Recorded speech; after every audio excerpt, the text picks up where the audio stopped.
Did you ever build yourself a PC to play newer games on higher-end systems? I haven't myself, but I've had several friends that have done so over the last few years. But a number of times I've seen the same thing happen over and over. They fork out a fair amount of change to get all the parts and put it all together, and now they can run the most hardware-intensive games, bring them to their knees, no problem. 60 FPS?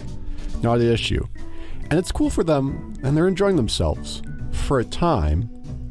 But I noticed it seems to change, and one day with a friend, I was asking what he'd been playing on this setup. He shrugged and said, "Oh, lately? I've just been emulating PS2 games." Now, that's not exactly something you need a high-end system in order to run. "So why is that the case?" I asked him, and replied with, "Because nothing really interests me these days." He says, as nice as it is to be able to run everything at high settings, he just found that none of the games that required it were all that exciting. Found a lot of it was all style and no substance. In the end, he ended up checking old games that he missed out on and was having a blast with them. And it got me thinking about the value of being a patient gamer and a concept I came across called the Lindy Effect, and if it's something that can be applied to video games. And are video games, or at least certain video games, timeless? Now, if you're wondering, what the fuck is the Lindy Effect? Totally fine.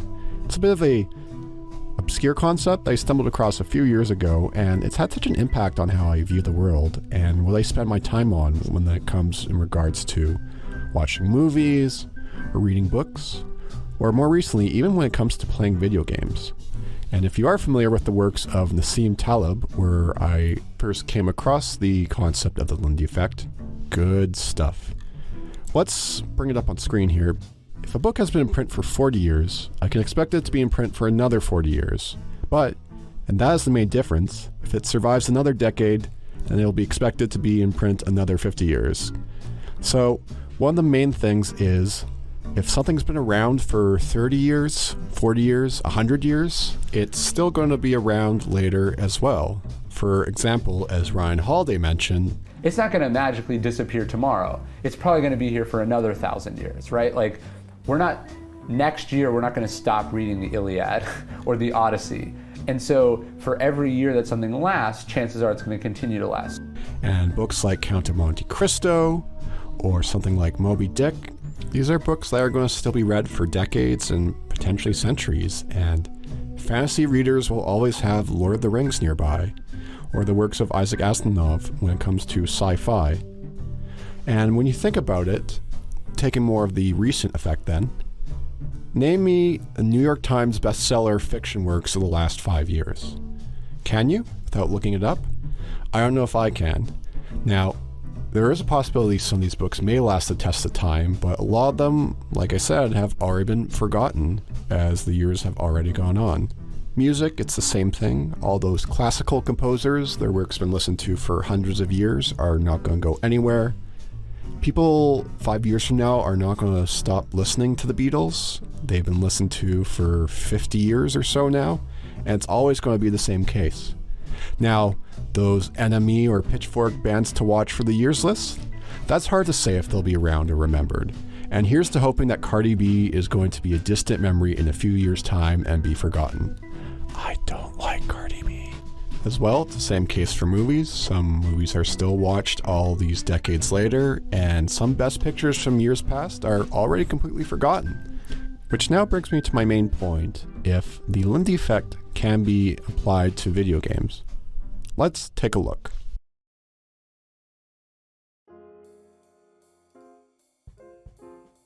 Video games are a different breed when it comes to the Lindy Effect compared to, say, books or music. With the change in technology from going from the arcades, all the numerous consoles that have come out over the years, you have technology constantly upgrading with computers and consoles, 2D to 3D, VR, local multiplayer, online multiplayer. The medium has changed so much over such a short period of time. So there are some things that at its core have aged very well, and that's what I want to investigate a little more. Let's break it down a bit. Look more around the early 80s period, around the time of Nintendo. and have those games from that 8-bit era held up. Some have, some not so much. Now, recently, a few years ago, I played Mario Bros. 3 again for the first time in years, and it's still phenomenal. And many Nintendo games developed by them have stood the test of time over the years, and take any trip to any best games ever list and you'll just see how many Nintendo games seem to sit towards the top. But to be clear, there are still plenty of games from this era that definitely have not aged well. There were a lot of frustrations and bullshit difficulty that designers and developers were still ironing out the kinks as they were discovering the medium. And these quality of life changes over the years have greatly been welcomed, and games have become far less reliant on bullshit difficulty as a lot of those 8-bit era games seem to have. And evolving to the 16-bit era, the era of SNES and Sega Genesis, I find that a lot of these games, especially the well-made ones, have definitely aged like a fine wine. At this point, developers and designers had ironed out those kinks that plagued earlier 2D titles from the 8-bit era, and were able to build much more memorable, fun, challenging, without being bullshit challenge games. And again, take a look at any list of top games ever, and you'll find tons that come from this era. Now, let's jump ahead and look more at 3D gaming. And the early 3D works can be a bit of a mixed bag in regards to do these titles still hold up? Now, there are some that definitely do. For example, Doom, which I replayed a couple years back, with the brutal Doom mod, mind you, to bring out some quality of life improvements. It's still a phenomenal game, and I prefer it than 95% of shooters. And there are definitely a lot of games from this era that don't age that well. For example, GoldenEye, which I really enjoyed as a kid and was seen as such a big title, definitely does not hold up for various reasons. And again, like the earlier period of the 2D development that came in the 80s, once gaming really started to take off, developers and designers were still ironing out the kinks. And the question you're probably thinking is, does Ocarina of Time hold up? Yep, it still does. And this period, the N64, PS1, Sega Saturn era, does have a mixed bag when it comes to titles holding up due to that early transition time of 3D. But there are still many that do. And once they really ironed out those kinks, we kind of entered what I call the golden age of gaming, which, give or take, I would say goes from 1998 to 2005. At that point, developers had figured out all those kinks and overcame them when it came towards 3D gaming. Publishers were taking risks with original IPs.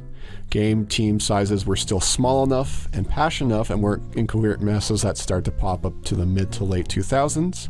There's so many games from this time frame that, looking at any best of game list, sit at the very top. And the more important thing is, they still hold up. Players are still playing them all these years later, or discussing them on Reddit, on forums, for good reason. Now, you may be thinking to yourself, Boulder Punch, are you saying that I should play no modern games anymore? I should just go play games that are at least a decade old? Well, kind of yes, kind of no. For myself, over the last few years, I haven't really been playing that much for modern games. I think the last thing I bought on a launch date was the Ring City DLC for Dark Souls 3 back in early 2017. And Dark Souls definitely falls under the Lindy Effect. More on that later. But I do pop my head out every once in a while to keep up with the news in the industry. What's been coming out? How are people reacting to it? And what I see isn't overly promising. As I mentioned in my previous video on quest markers and mini-maps, there's tons of issues with microtransactions to games being broken and nearly unplayable, questionable business practices. And the thing is, if you take this consideration of the Lindy Effect, you can avoid all this.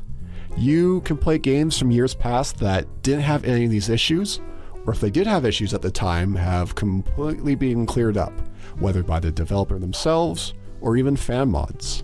And it's easier than ever to play these older games on modern systems. Unless you were an absolute hardcore gamer your entire life who owned every single system and had a high-end PC that you constantly upgraded, there's a very good chance that you missed plenty of classics over the years that you never got a chance to play, maybe because you didn't have that console. But now Nintendo, Sony, Microsoft have been releasing a lot of games from their back catalog to players who want to play them again, or to new gamers who never got a chance to play them. Or for PC, you have sites like GOG, Good Old Games, which have made it easy to pick up classics from yesteryear and make sure they're upgraded to modern systems. And a lot of these games have had improvements over the years from fans, whether that's quality of life improvements, fixing bugs, or improving graphics. Another one, of course, are remasters, which in some cases can be cheap cash grabs. They do help bring older gamers to newer generations who might have missed it the first time around. For example, one of my favorite games, and I know one for many people, is Shadow of the Colossus, coming back from all the way from 2005, near that kind of the end of that golden era of gaming, give or take a few years. But constantly been upgraded for PS3 and has seen a PS4 release, and that's great. And it looks like they've done really good jobs with them to boost up the visuals for the modern generation. And if it gives a chance for these kids to play these games that maybe they were too young to, or maybe at the time didn't own a PS2, that's fantastic. And of course, you can't forget emulation. For an example of myself of a game that I played that definitely had the Lindy Effect, was recently making my way through the first 3, especially 2, Thief games. I did not play 3-4, but I heard it was terrible.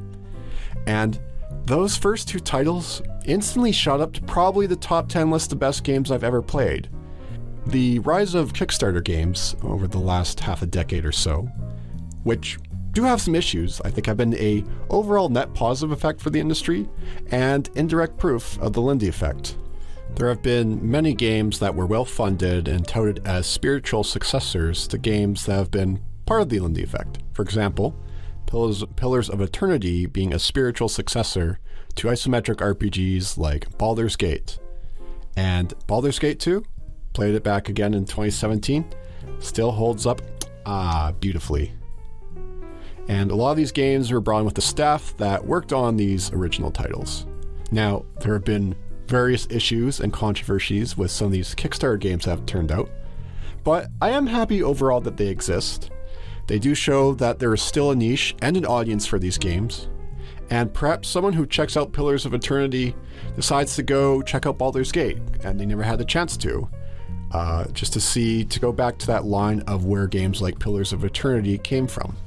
Now, to be clear, I haven't really addressed multiplayer games, and some of you are probably thinking, but Boulder Punch, what about multiplayer games? And fair point. To be honest, for myself, I haven't played a ton of multiplayer games in the last few years. Mostly my multiplayer fix comes from tabletop RPG sessions, but this can still be applied to multiplayer games.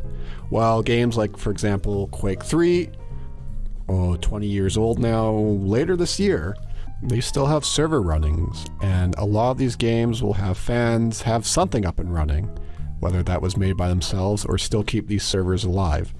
Another example is the game NHL 94, which is the best sports game ever made. Still has a community playing online for it, which is incredible. And more recently, the announcement of the Master Chief Collection for Halo for PC, finally allowing PC gamers to get a nice way of playing these games that have stood the test of time with the Lindy Effect. So maybe you've got to this point in the video and you're thinking all this is stupid. And yep, for sure, you can make fun of me, call me the 30-year-old boomer, make any jokes you want to make there. Maybe I'm the old man that yells at the cloud. And totally true, if that's how you want to be, that's totally fine. If you still want to play modern games, by all means. I'm not saying that you stop playing all modern new releases altogether, but I do want you to be aware of all these classics from years past and that value of the Lindy Effect and being that patient gamer. For example, there's a great video on patient gaming that I will link below, and we've seen time and time again in the last decade or so how much the game industry has shifted. We've seen the rise of microtransactions, yawn-inducing generic games being released, games being broken along released, and life's too short, right? So if you're going to play games, why not play the best? to kind of wind things up here, there's a few other factors that we haven't also considered with the Lindy Effect.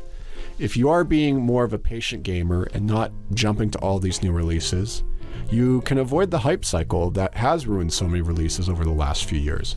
There's plenty of communities that you could find for retro gaming, or patient gamers is a good one on Reddit. And if you have not checked out GOG before, please do go check out GOG. There's plenty of good old games. Go check out lists for the best games of all time and see what you've missed. Maybe that's whether those are cult classics, or check out channels like Mandalore Gaming, who plays a lot of weird games with cult followings, mostly from days of old, that are worth checking out. I know there's always the Steam catalog joke, but I'm sure if you're like me, you've had plenty of titles you've bought over the years, most likely during sales, that you've never touched. And for example, Vampire the Masquerade Bloodlines, I played after having it sit in my queue for the longest time after a Steam sale.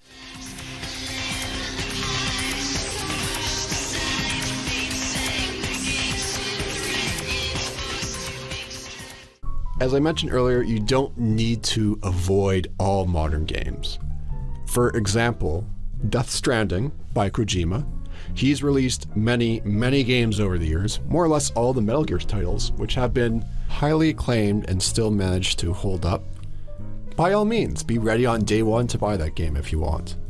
However, that's still not a guarantee in some cases, but there's some other examples. As I mentioned earlier, Dark Souls games, those are ones that are definitely Lindy Effect approved. I mentioned earlier, the last game or thing I bought on release date was the Ring City DLC for Dark Souls 3. Now, I've not bought Sekiro Shadows Die Twice yet because I still have a bunch of old games to play, but as soon as it goes on sale, I'm definitely getting it.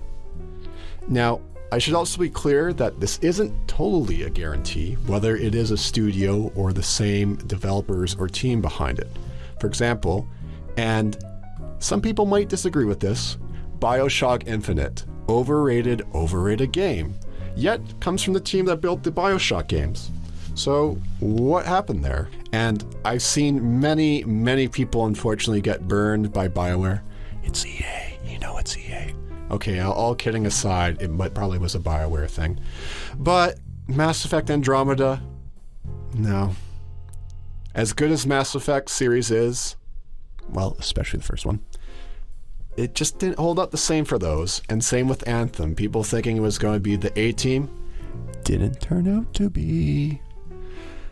Anyways, that's been Boulder Punch. Boulder Punch out. Alright, thank you guys. This is a lot of fun to do. If you like what you saw, leave a comment, like, smash that YouTube subscribe button, or whatever you do.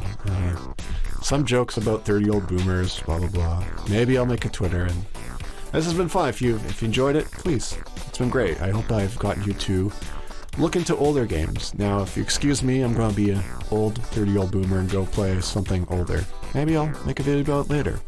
Bye.